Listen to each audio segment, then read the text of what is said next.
Well, hello, everyone. This is Granny, and yeah, I've been off the scene for a little while, and the reason for that is I honestly was disheartened by all the drama going on in the crime community. That hasn't changed, but during that time, I started with another hobby, soap making. And so I thought, okay, no drama here. I'm just going to tell about these stories because they need to be told and do my soap making in the process. So today I am making a sea salt and charcoal soap while discussing the disappearance of Sebastian Rogers. Now, Sebastian um, has been missing since Monday, February 26th, from his home on Stafford Court in Hendersonville, Tennessee. As of today, the 18th of June, it's been 113 days since he was last seen. He was wearing black shirt, black sweatpants, had his glasses on, but he was not wearing shoes, which is rather different, I guess, because he didn't go outside without his shoes, according to his father. So I guess he had a red ant issue when he was young. So ever since then, he doesn't like to go outside without his shoes on, which is, understandable. Totally understandable. So, um, Sebastian was 15 years old, and he had been diagnosed as a high functioning 15-year-old autistic male. So he was high functioning. He had just some little idiosyncrasies that um, are normal for autistic people. Um, I'm not going to get into that because his condition doesn't really have an effect on why he's missing, um, at least not that we're aware of. He lived with his mom, Katie Proudfoot, and his stepdad, Chris Proudfoot, in Hendersonville on Stafford Court in Hendersonville, Tennessee. Um, Allegedly, Chris Proudfoot was at work in Memphis at the time of the disappearance as a crane operator. He had an RV for which he would set up um, right near there, I guess in Jellystone Park, and then would go to work. He allegedly had not been home for about a month prior to this. Um, so make of that what you will. We don't know. His biological father is Seth Rogers, who was working as a security guard at the time Sebastian went missing. Massive searches have been done, some with search dogs, but there have been no verified sightings since he went missing. 113 days, guys. How sad is that? All three of the parents have been interviewed by law enforcement, as well as they have been interviewed by multiple YouTube creators. All three parents have taken lie detector tests as well. I'm not going to even go into whether they passed or whether they didn't because there's been some confusion as to that as well. And yeah, I'm not even going to go there. Um, Law enforcement has not cleared anyone in this case. There is a lot of drama in this case regarding arguments between the parents, cease and desist letters that have been sent out by the biological father to content creators, and so much more. Content creators going at each other. Uh, I'm not even going to go there um, because the reality is that Sebastian is gone, and that needs to be the focus. Seth has hired private investigators, but then later he let them go. He asked for the FBI to take over the case as well. We do know that the FBI has been working with TBI, Tennessee Bureau of Investigations. We do know that they have been working together. Whether the FBI has taken over this case or not is not really clear. He's also hired a spokesman named Tony, and there's been a lot of controversy over that issue as well. There's been conflicting accounts about whether the scent dogs picked up a scent at the home. So that makes me wonder.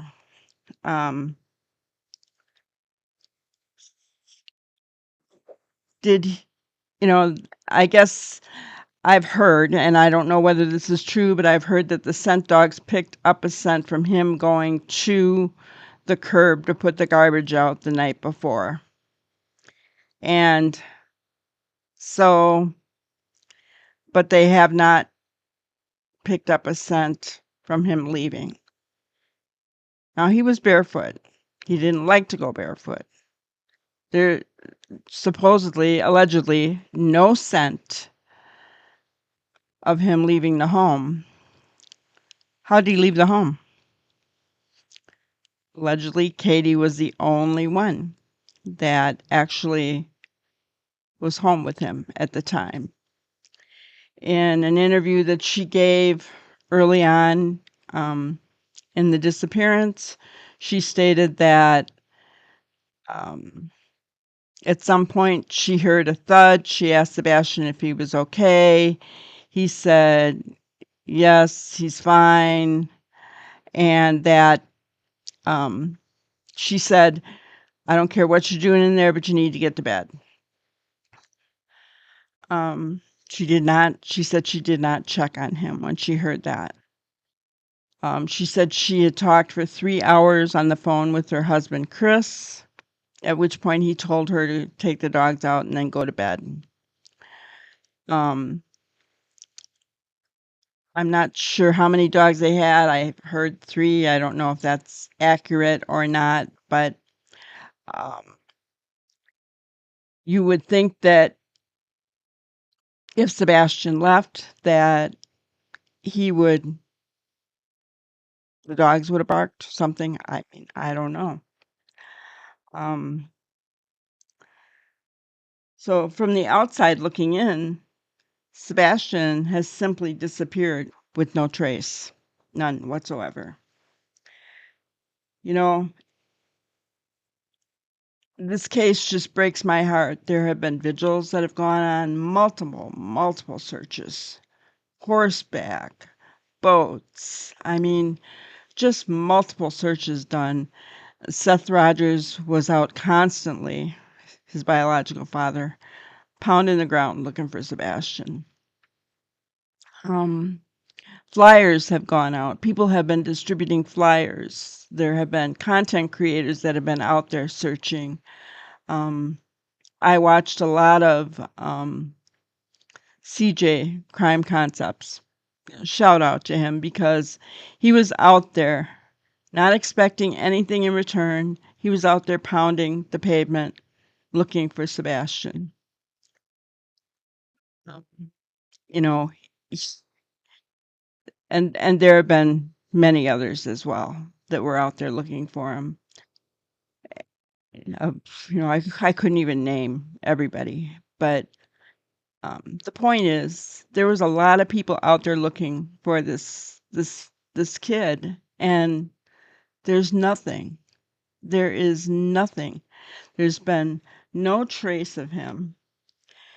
From the outside looking in, he's just disappeared without a trace. He's just disappeared without a trace. This is so scary, you guys. I can't even fathom.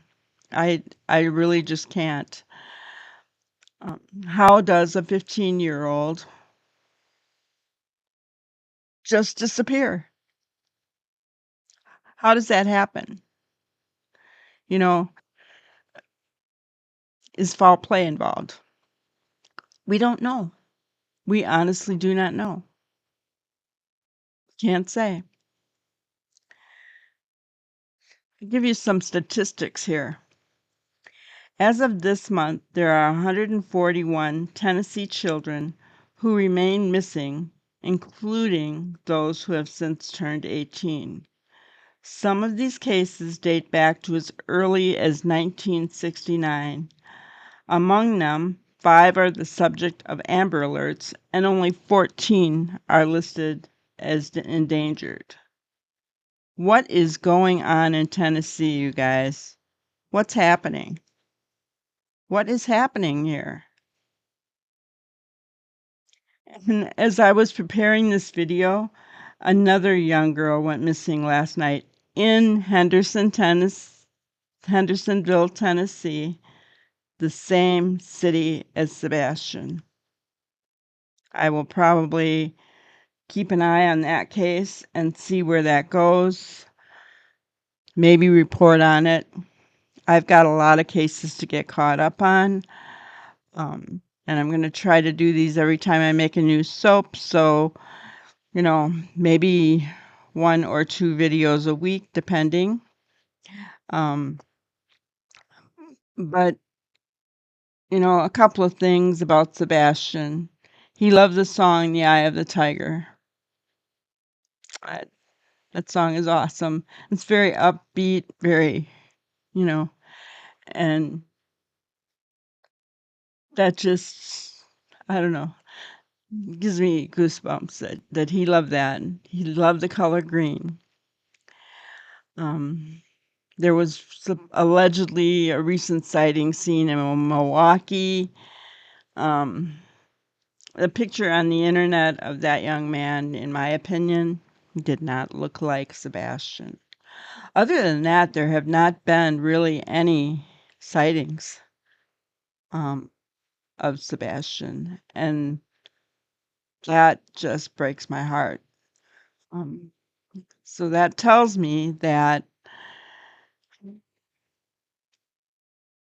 I don't know. He's just gone. But somebody knows something, right? Somebody knows something about Sebastian. There's got to be something. Somebody somewhere. His mom was the last one to see him. There have been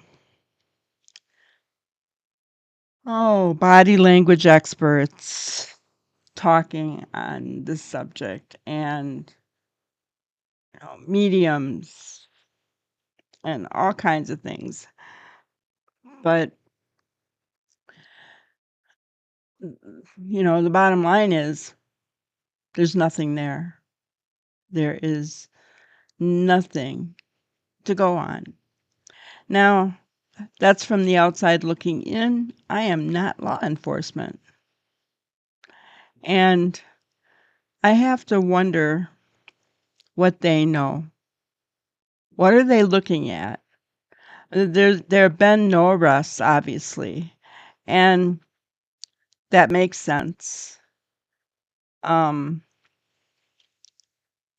makes sense in the fact that there's not much to go on. They have to have evidence to have an arrest. Do they have theories? I'm sure that they do. Do they have a suspect in mind?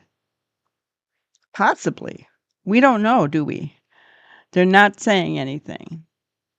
And people get upset about that law enforcement doesn't speak out. But, they can't. We wouldn't want Sebastian's case to be thrown out of court when they finally get to that place. Hopefully they get to that place. If they got to that place, we would not want to see his case thrown out of court because law enforcement, did something that, wasn't legal. So, Is it frustrating that they're not talking? Absolutely. Yes, it is. It is really frustrating that they're not talking, but we really should not get upset about that. We you know, we don't need to know. We don't need to know. All we need to know is that Sebastian is gone. We need to keep an eye out for him no matter where we are in the United States. Milwaukee is 3 hours away from me. I live in north central Wisconsin. And so I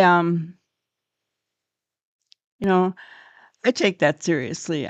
Being retired, I'm not out much. Obviously, I'm home.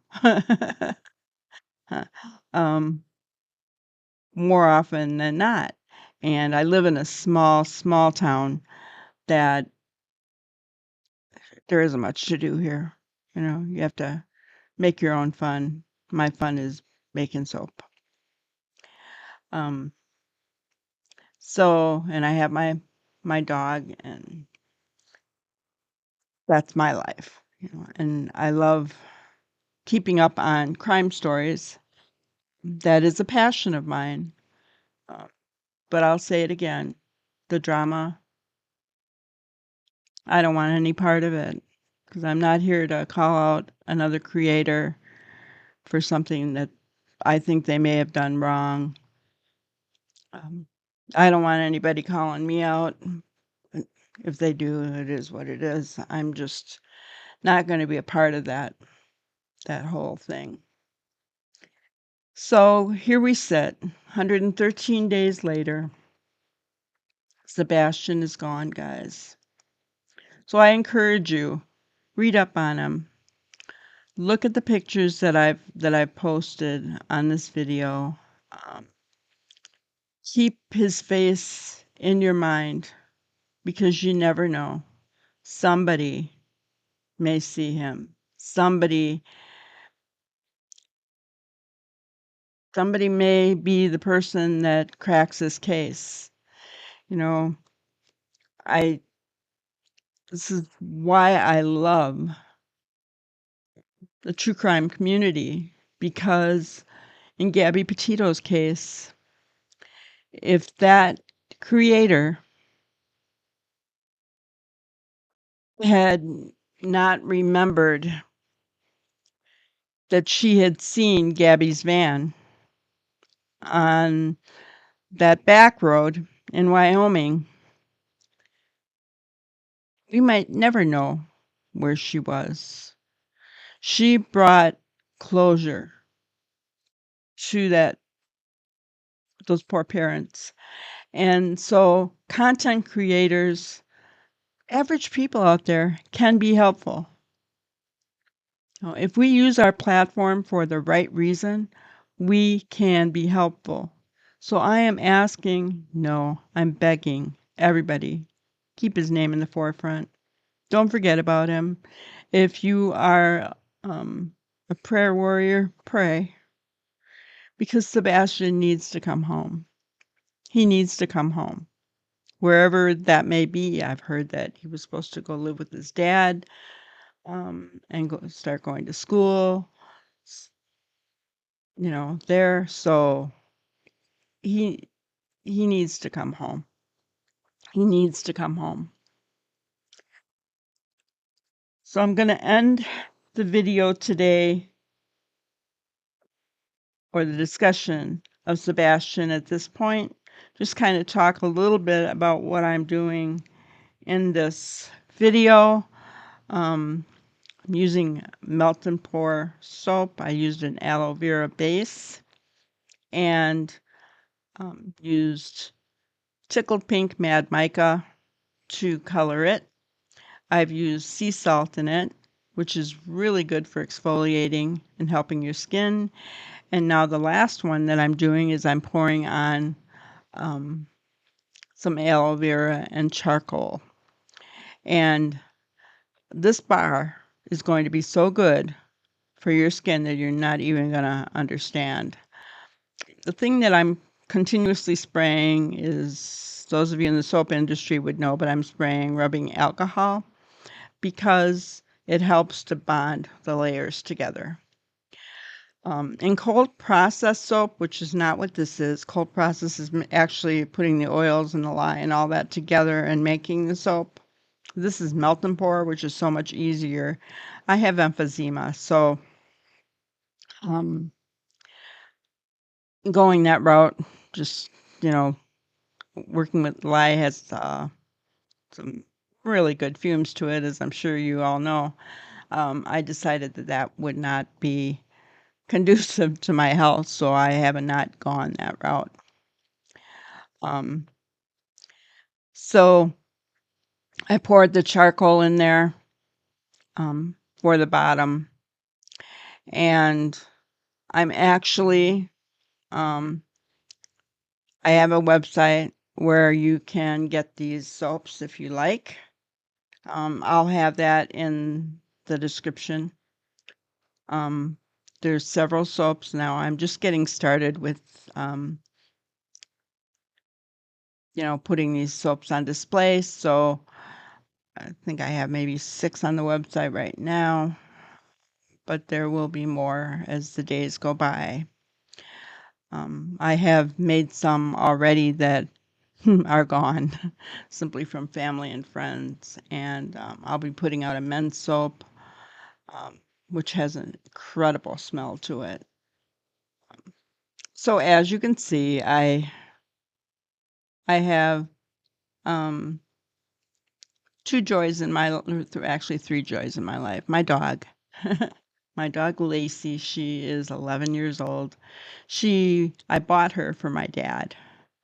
My dad passed away. It'll be 2 years in August, so and my dad lived with me, or we lived together for 8 years, so um I took the dog. And so she's very, very special to me. And then my other 2 joys are the true crime community, um, and my heart mainly is missing people. Um, my first first one was the Gabby Petito case. That's what got me hooked. So anyway, you guys, this is the unveiling of those soaps. Some of the salt kind of peeked through a little bit. Um, that's okay. It's all the way throughout the bar, so it doesn't affect anything, just maybe the visual look of it. But wonderful bar, and I love the mold that this is in. And yes, I'm messy.